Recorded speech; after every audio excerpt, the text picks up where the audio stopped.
Despite decades of effort, drug addiction continues to plague America. An alarming reality given the country's reputation for pioneering one of the most effective drug education initiatives in history. So why does the epidemic persist? Retired lieutenant and former police detective Joseph M. Kress uncovered disturbing truths during his years of service that challenged the official narrative. Motivated by the tragic loss of his brother, Joseph joined the force determined to combat the nation's drug crisis. But instead of a coordinated fight, he encountered widespread negligence and indifference from leaders who claimed to be taking action. Refusing to stand by, Joseph took matters into his own hands. Single-handed is a gripping and emotional chronicle of one man's relentless pursuit to confront the scourge of drug abuse. Set back and relax. This is Writer's Way.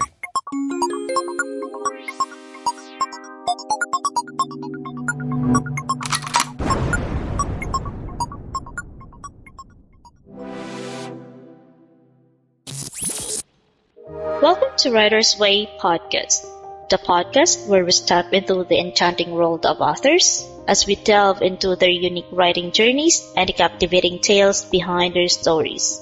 I'm your host, Jessica Wilkins. I'm thrilled to welcome the author of Single-Handed. He's a retired police detective and former lieutenant who served as a SWAT sniper and worked with top agencies like FBI, DEA, ATF, ICE, and the Secret Service. He's earned numerous commendations, including the Medal of Valor and the Purple Heart for his dedication and bravery.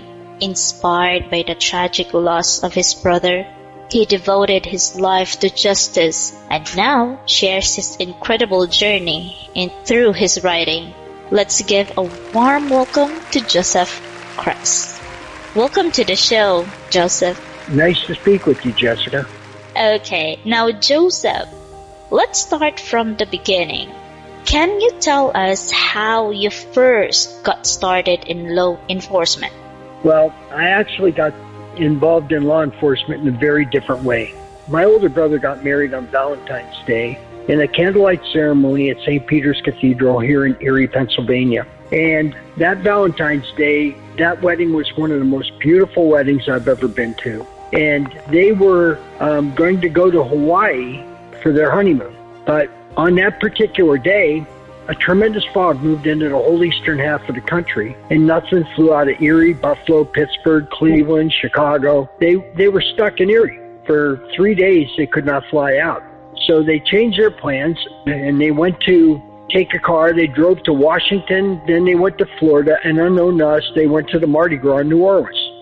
They were in a restaurant having dinner, and they got seated at a table next to them. Couple got seated at the table next to them, and what happened is the guy strikes up a conversation.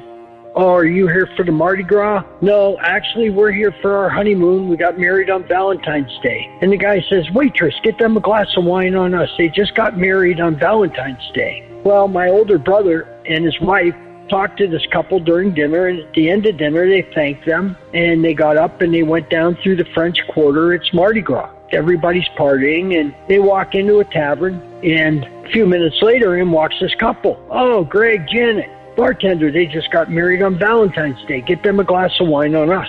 Well, they socialized with this couple the rest of the evening, and at the end of the evening, the guy says, you know, to celebrate your wedding, we'd like to make you a nice New Orleans-style breakfast at our place. And my brother and sister-in-law thought, well, that would be nice. They've been very nice. So they go to this apartment, and they walk in, and the lady said, hey, Janet, sit next to me here on the couch. And the guy says, hey, Greg, I want to show you something in the other room. And when they walked in the room, the guy closed the door behind him, and he pulled out a gun. And he pointed the gun at my brother. He says, I want your money, your credit cards, and your jewelry right now. And my brother, we were told, he picked up his hands and said, hey, it's more trouble than it's worth, meaning I don't have anything worth doing that for. I'm only 25 years old. I don't have anything worth doing that for. The guy shot my brother in the face 6 times. Then he stabbed him 17 times. When the woman heard the gun go off, she pulled out of her purse a rusty hooked carpet knife and slit my sister-in-law's throat. Then they smashed her face with a brick just to rob him. They dragged my sister-in-law's body out to the street, and they went back in to get my brother's body, and only by the grace of God, when they went in to get my brother's body, my sister-in-law had been unconscious. She wasn't dead, and she got up and ran a block and a half and collapsed. And the police and an ambulance were called, and they saved her life. And they followed this heavy blood trail all the way down the street and up into this apartment and arrested these two, covered in Greg and Janet's blood. And they found that they had drugged my brother's body out behind the building and put him next to a dumpster and covered him with a mattress. Greg and Janet were married 10 days. 10 days. The guy was sentenced to the death penalty after he was convicted, and he fell into a 4-year window where the Supreme Court deemed it was unconstitutional, and he still sits in Angola Penitentiary yet today.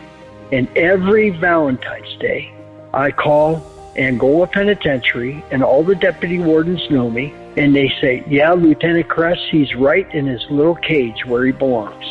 And they promise me that if he's ever going to get out, they're going to call me. Well, the woman, she was convicted. She was sentenced to 20 to 40 years, was incarcerated for several months, and she escaped from a maximum security women's facility. It was at large for 8 years, and 2 wonderful cops out in California figured out who she was, and they brought her back to justice, and she served 20 years in prison and was released. So my career path wasn't something I chose. It was something I had to do. And what happened is I became a police officer in 1983. But I was on a different route. I was on a mission to try and protect people that I don't even know, from people like the guy that and the woman that murdered my brother and sister-in-law. They cut her up.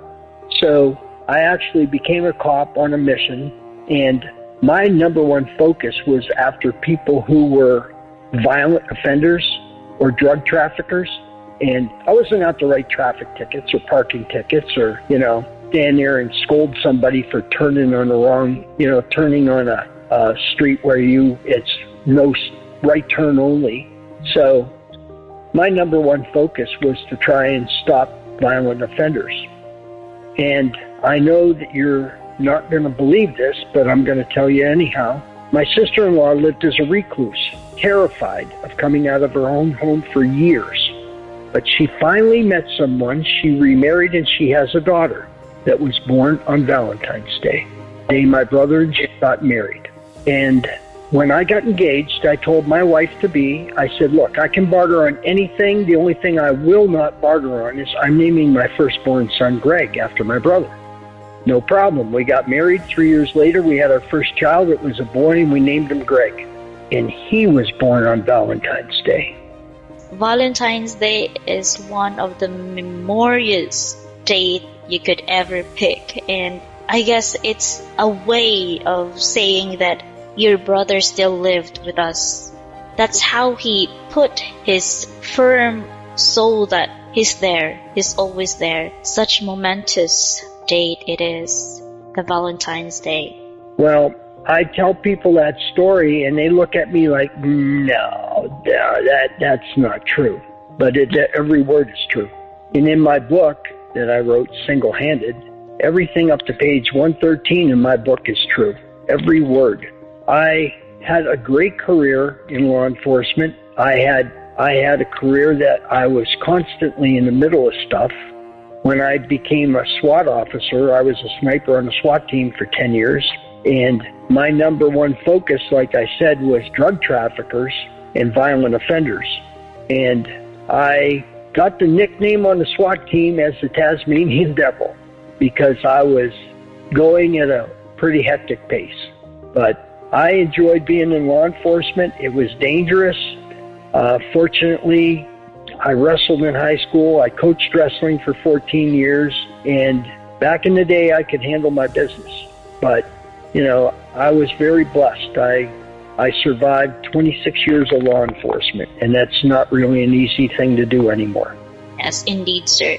Because as you have said, your main focus, area of expertise, is on drug trafficking. So that must, require such emotional resilience. I should say, and you were right in the middle of some of the most challenging aspect of law enforcement, indeed. Now, over the years, sir, what rank did you attain and how did your responsibilities evolved as you moved up the ranks? I originally was in the patrol division, and it wasn't very long after I was in the patrol division that I was approached by some supervisors asking me to join a newly formed special tactical unit, and it was called the 4th Platoon. We worked high crime areas, high crime hours, high crime days. We had Sunday and Monday off, the 2 quietest days of the week, and the rest of the time I worked 8 p.m. to 4:30 in the morning, which were the high crime hours that most violent crime takes place. And I enjoyed working those hours because I was always in the middle of things where I had to be at the best of my game in order to survive. I had a thing about protecting people. I really took offense to people who were victimized because my family had been a victim of crime, and I know how that sat with me. So I made my number one focus was to be the police officer that comes to rescue people that can't defend themselves. And in my career, I was later, after I left the 4th Platoon, I did that for 11 years. And after I left the 4th Platoon, I was selected to go into the narcotics unit, where I ended up being a sergeant, and then I was promoted to lieutenant. And all at the same time, I was a sniper on the SWAT team. I was on SWAT for 10 years. So my highest rank that I attained was lieutenant in charge of the narcotics unit. But I was selected as a federal liaison, and I dealt with all of the federal agencies. I was sworn in as a deputy FBI agent, Immigration and Customs Enforcement, DEA, ATF, and I was Secret Service. And any time that any of those entities had contact or needed assistance from the Erie Police Department, I was the person that made that happen. Such a long journey indeed, sir. And as you have said, sir, that you've also served as a deputy with the FBI, which is quite an accomplishment, I should say. And what was that experience like, and what did your role entail? As a deputy FBI agent, I worked on a special federal task force. It was called the Erie Area Gang Law Enforcement Task Force, known as the Eagle Task Force. And we worked criminal cases of high crime drug traffickers. And on that task force, there were Pennsylvania State Police troopers, there were Erie police officers, there were FBI agents, and there was a detective from the county. And we had a very good working relationship between us all. It was a group of men who all had the same focus of taking drugs off the streets. And we made a dramatic impact, arresting many high drug trafficking people. We actually started one case that actually led down to a gentleman who was the number one person in this drug trafficking ring. He owned a motorcycle shop in Florida, and we ended up arresting some of the people that were trafficking drugs to the Erie area. We shut down Interstate 79 and had them at gunpoint in the middle of the road on Interstate 79 as they had a chase car that actually had a large quantity of cocaine in it. And that arrest actually leapfrogged us down to Miami, where search warrants were served on the guy who was the head of this drug trafficking ring, and he was arrested and prosecuted and incarcerated. So that must have been both fascinating and, of course, intense. And it's not average day at the office, of course. You're in the field itself. Now, I understand, sir, that with the life that you lead as an officer, it's an action-packed life. So it's full of action. Now, I have to ask these questions. Were you injured during your service? And would you mind sharing what happened and how that experience shaped you both personally and professionally? Well, I was doing the service of a drug search warrant at a house in Erie, Pennsylvania, and there was a team of officers, and I was one of the first people to go to the door, and we were pounding on the door, yelling, "Police search warrant, open the door." By law, we have to knock and announce. And police search warrant, open the door, and the guy's yelling, "Who is it? Who is it?" And after we did that for a minute or two, it was time to take the door down because it was obvious he was not going to open the door. Well, he started shooting through this wooden door, and one bullet hit the officer that was standing next to me right in the heart, but he had a shock plate in his vest and it blew him off of his feet. And then I felt a very hard snapping feeling in my right thigh, and here I had been shot. And the bullet went right through the middle of my thigh, and it missed my femoral artery by less than an inch. And the amount of blood coming out of me was pretty intense. And there was a gunfight. We opened up and started shooting back through the door. And fortunately, I got out of the way. The other officer got out of the way, and no other officers were hurt. But they did arrest the gentleman that shot me. And I was actually off from work for a total of 6 months after that. But another time that I was seriously injured is a guy had raped a woman in her driveway at about 3 o'clock in the morning. And we were called, and we had the guy trapped in between some yards. And one of our officers spotted the offender and took a shot at him and missed him. And the guy was running through backyards, jumping fences, and I was down behind some bushes next to a fence, and the guy was coming right at me. So, unfortunately, holstered my weapon, and when he went to jump the fence, I jumped up and I grabbed him, and I startled him, and he pulled back, and I lost my grip on him. So I dove over the fence and tackled him, and we were both on the ground.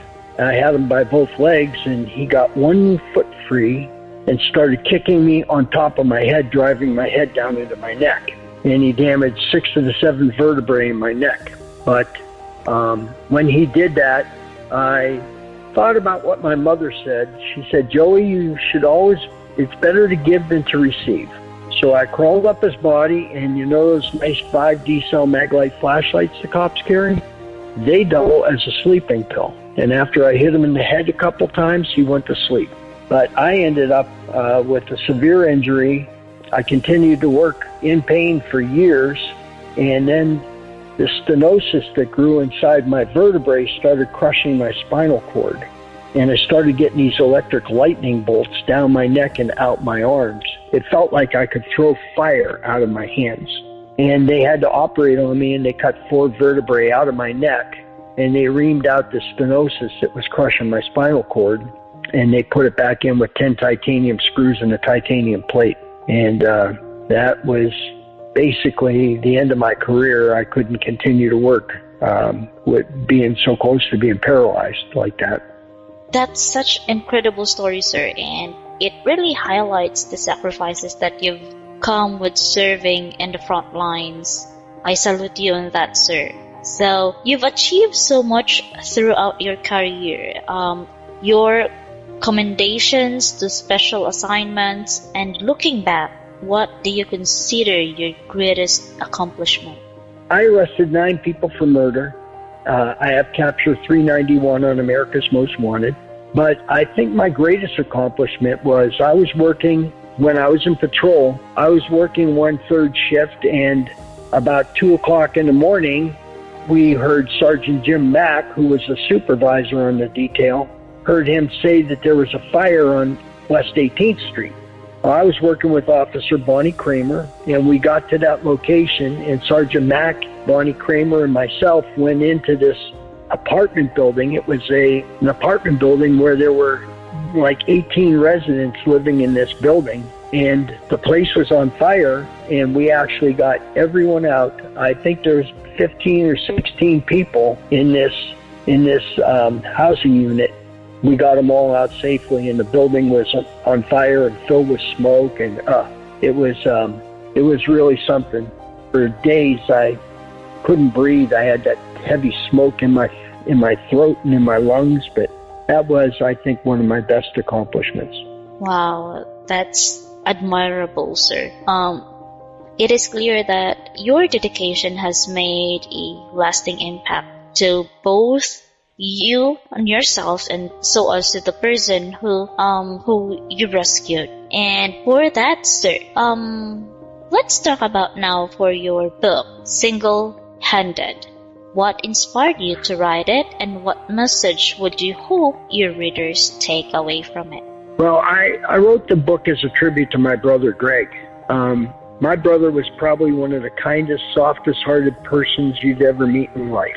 And, you know, when this happened to him, he was a victim of a robbery. He had no idea these people were drug users. He had no idea these people were basically setting him up to take him to a point where they could rob him and then murder him.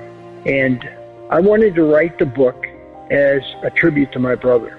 So I wrote Single-Handed after I retired, and honestly, I was surprised at the reception that the book got. Most of the people who read it say, I couldn't put your book down.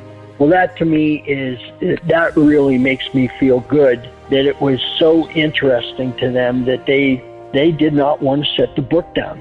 And I've had extensive conversations with 3 movie producers who are interested in possibly making it a movie. I think that would be unquestionably the best way to have a tribute to my brother. Well, that's amazing. Turning such a powerful career and, of course, your life story into something that can inspire others. And, of course, you've also developed a drug prevention program. So how does this tie into your background and law enforcement and the message behind your book? Well, in my police career, I was really focused on drug law issues. So I actually am the only person in the Western District of Pennsylvania to ever be invited to the DEA Drug Unit Commanders Academy in Quantico. Mm-hmm. I was there with 43 other people, literally from all over the world. And at my graduation was Attorney General John Ashcroft and the director of the DEA at the time, Asa Hutchinson. And I had a wonderful career, and I really learned a lot about drug law and drug enforcement and how drugs impact people. Most people don't realize in this country, the Bureau of Justice Statistics proves that 85% of all crime, whether it's a burglary, robbery, murder, carjacking, 85% of all crime is drug-related.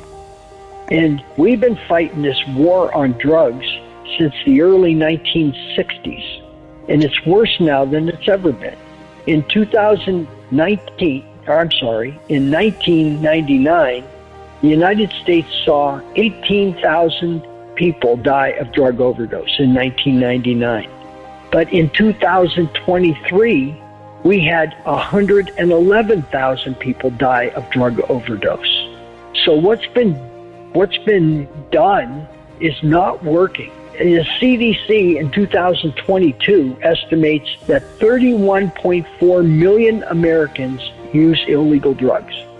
But yet, 2 years later, in 2024, that 31.4 million is now rated at 48.4 million people are addicted to drugs in our country. Our country's in big, big trouble because of this drug situation. And, you know, it's kind of funny because people think, oh my God, fentanyl, and fentanyl is terrible. I mean, there's no ifs, ands, or buts about it. Kids don't understand that if you have 3 little granules of sugar in your hand, and it's not really sugar, it's fentanyl, and you consume it, you're dead. 3 tiny granules.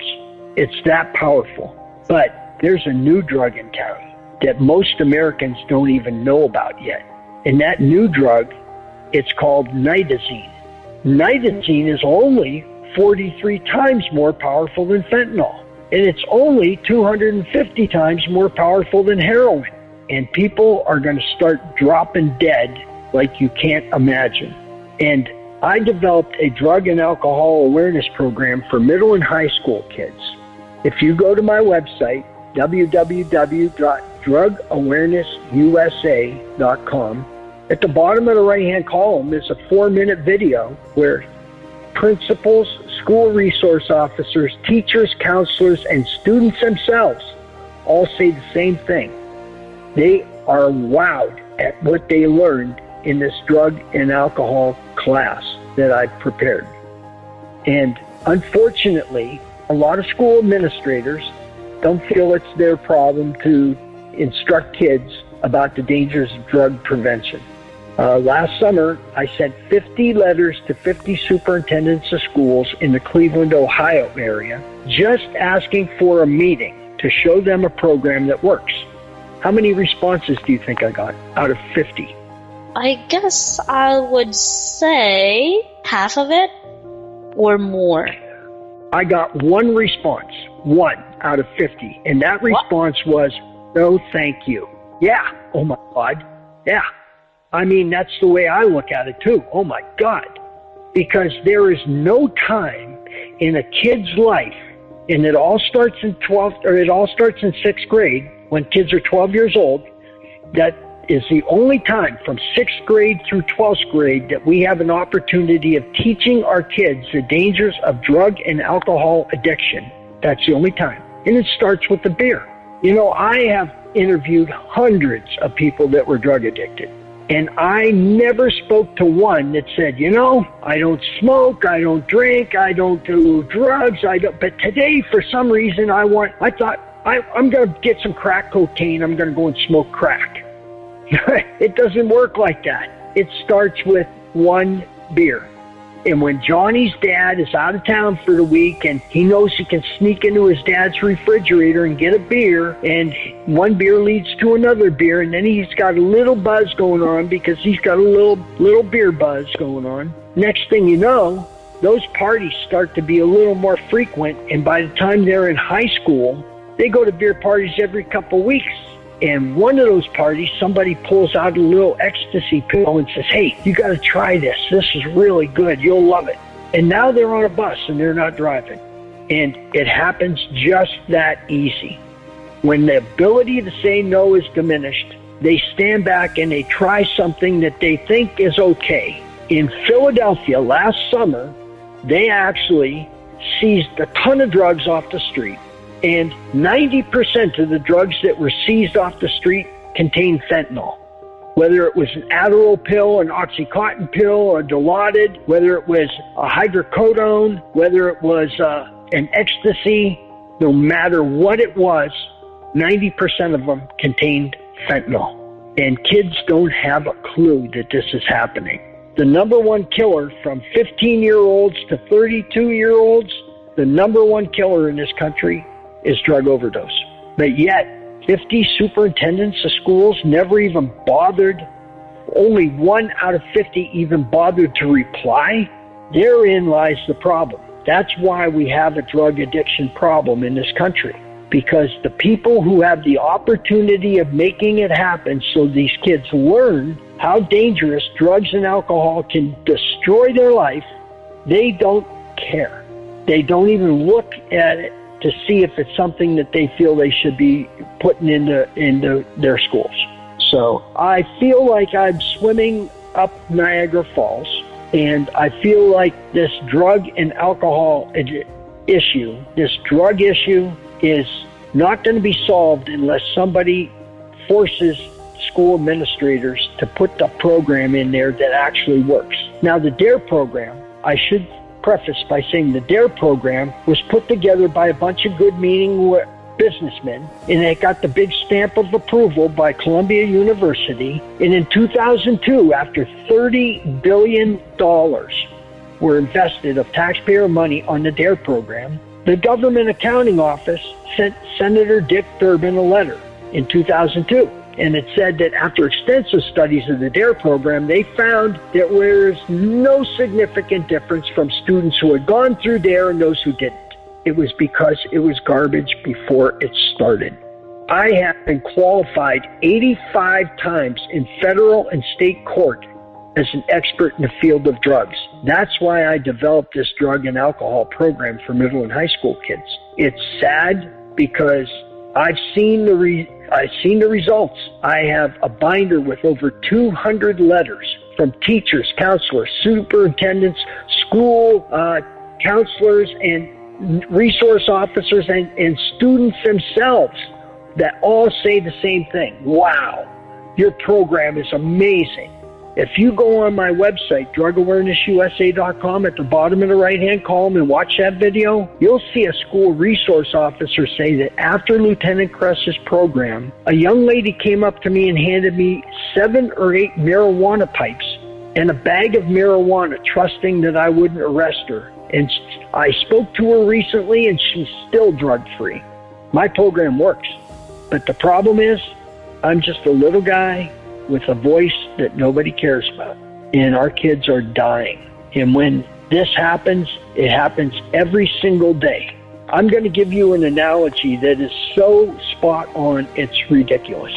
If you have a 737 jet and it crashes and kills everybody on that plane today, it will be the talk of the United States for weeks.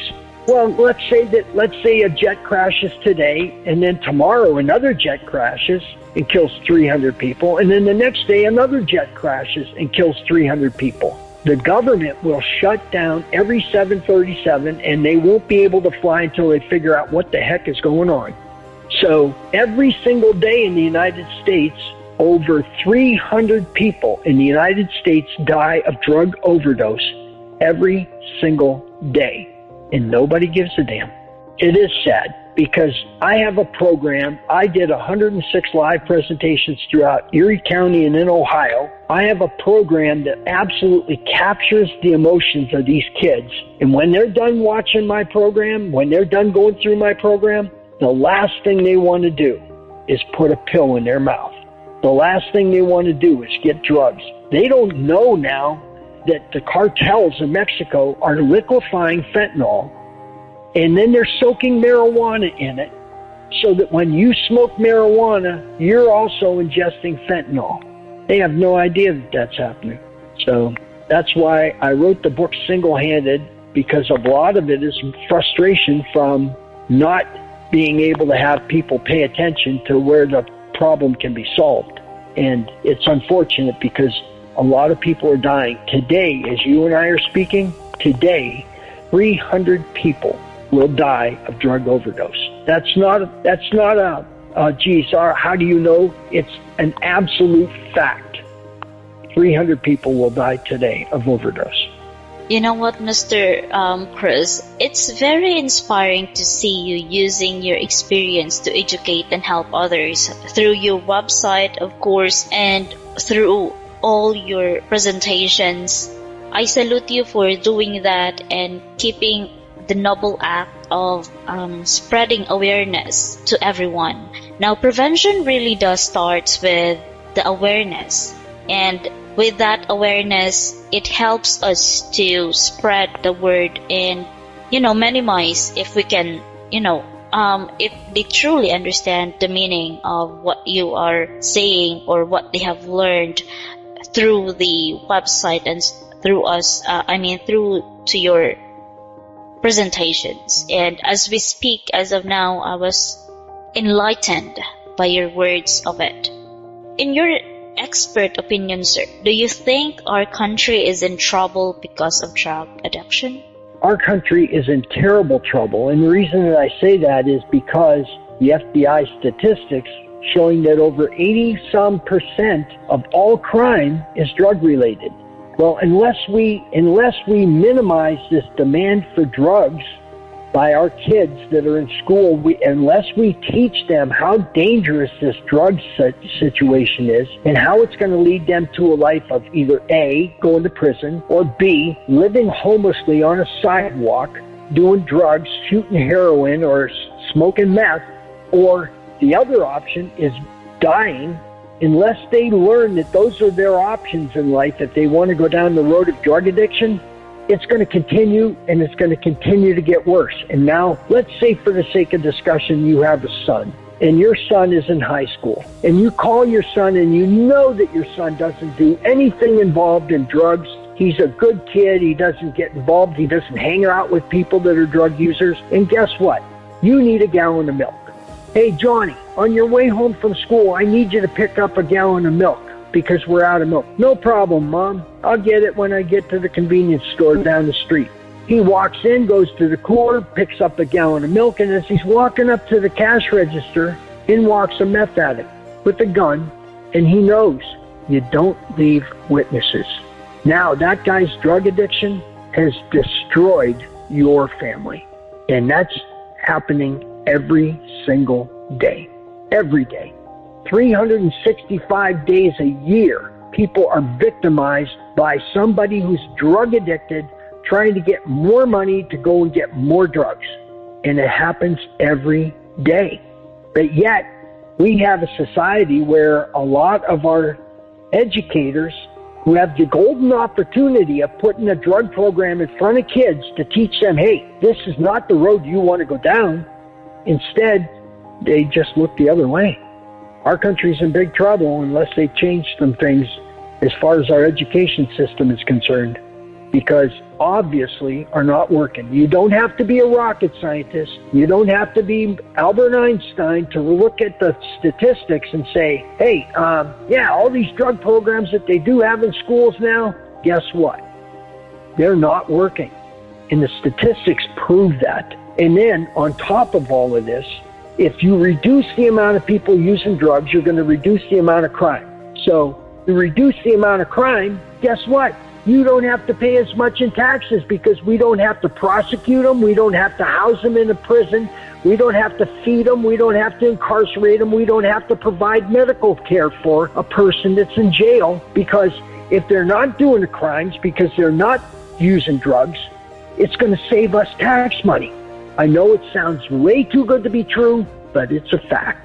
Well, that's such an important perspective, sir. Hearing it from someone who's seen the issue firsthand really brings it home. And for that, of course, for our listeners who might be wondering how they make a difference, what do you think people can do in their own little ways to help? Well, I honestly feel that the power of many are what's going to change this. I think that if you have listeners that want to go to my website, drugawarenessusa.com, and watch that video and take a look at the statistics of what's happening in this country as far as drug addiction and how people are dying every single day, I think it's important that they see that first and then get together groups of people to approach school principals, school superintendents, school boards. Because if they go by themselves, I can absolutely promise you, they're going to turn the page as if they weren't even there. But if a group of people get together and say, hey, our kids are at risk. My kid is going to possibly be a victim of a robbery like my brother was. My brother didn't use drugs. My brother was just a great guy that was in the wrong place with the wrong people. And he had no idea. And it cost him his life. And I don't want to see other families suffer like my family did because of some scumbag who decided that he wanted to be an absolute nothing piece of trash in this world and do drugs and just go out and rob people whenever he wanted. The guy that murdered my brother had murdered someone before. He murdered someone, and the witnesses were terrified and wouldn't testify against him. The police had to let him walk on a murder. Then, while he's out and about, he robs a guy and shoots him in a robbery, but the guy didn't die, and he lived to testify against him. So the scumbag that murdered my brother was sentenced to 10 to 20 years. He did 3 years of a 10-year sentence, and they let him out for good behavior so he could murder my brother. And unless people get together and say, we are going to change our school board, they answer to us. We don't answer to a school board. The school board answers to us. The principal answers to us. The superintendent answers to us. And approach them as a group and say, look, we want a drug program that works. And what's been in the schools today is not working. And I can assure you, all you have to do is go on my website, go to the bottom of the right-hand column, and you'll watch people that were not paid to say what they say, and every one of them say, my program works. So I want to try and save kids from a lifetime of addiction, and it all starts with the beer. And they think that it's all fun and games until they can't stop. I have a newspaper article in my program. My program's a 1-hour video played in segments. There's a 9-class curriculum manual so that if you can read, you can run this program. All you got to do is follow the details of what, number 1, you do this. Number 2, you do that. And it's a 9-class curriculum, and there's student handout. The one student handout that just literally, the kids that hear this literally come unglued, about a mother who gives her 8-year-old daughter to her drug dealer so she can have an unlimited supply of crack.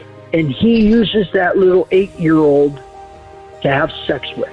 And boy, when high school kids see that, they are outraged, literally outraged. And that's when the profanity starts. And trust me when I tell you, they are angry when they see that a mother did that to her own daughter. But the power of addiction, unless you've been in my shoes and you see exactly how damaging it is, you can't even imagine how bad it is unless you walk in my shoes. Of course, I feel enraged with a parent like that. Our babies are the one that lives us, the one that, give us the courage to do things. However, that person, that mother is not doing the motherly love that a mother's supposed to do to her, to her daughter. And it's kind of saddening that there are people who is like that. And I can't really imagine what kind of parent is that. Horrendous thing to his daughter. That's an addicted person who will do anything to get drugs, including destroy her own 8-year-old daughter. And, kids need to understand this. There's nothing about drug addiction that's pretty. Nothing about drugs that is pretty. Not a thing. It's a terrible, terrible thing. And unless we teach kids before it becomes a problem of addiction, those words are the most important words I can tell you today. It has to be done before it becomes a problem of addiction, because rehabs very rarely work. The 3 people who did my drug program that were addicted to drugs, the 3 people that would go with me to schools and tell their story, they're all dead now. All 3 of them are dead. And if it weren't for the fact that I had this little premonition that maybe I should videotape these guys, thank God I did, because their stories would have died with them. And I have them on video. That's why it's a 1-hour-long video. It's played in segments. And trust me when I tell you, unless we do it before it becomes a problem of addiction, the chances of stopping somebody from being a drug addict are extremely slim. Well, thank you so much, Lieutenant Kress. Thank you so much for giving us your time with us today. And of course, we are so thankful that you're sharing your knowledge with us with the drug awareness program that you have and your website. Everything is very much appreciated, sir. Thank you so much. And of course, that was Joseph M. Kress, the brilliant author of Single-Handed. His story is one of courage, resilience, and the unbreakable will to serve others, both on and off the field. We hope you were as inspired by his story as we were. Sir, once again, thank you so much for joining us today and sharing your journey with us. Thank you very much for having me on. I appreciate it. And to our listeners, thank you for tuning in to the Writer's Way podcast. Be sure to check out Single-Handed by Joseph M. Kress, which is very available to every bookstores you can find. And join us again for another heartfelt conversation with the writers who moved and inspire us. Until next time, stay inspired and keep reading. Bye for now.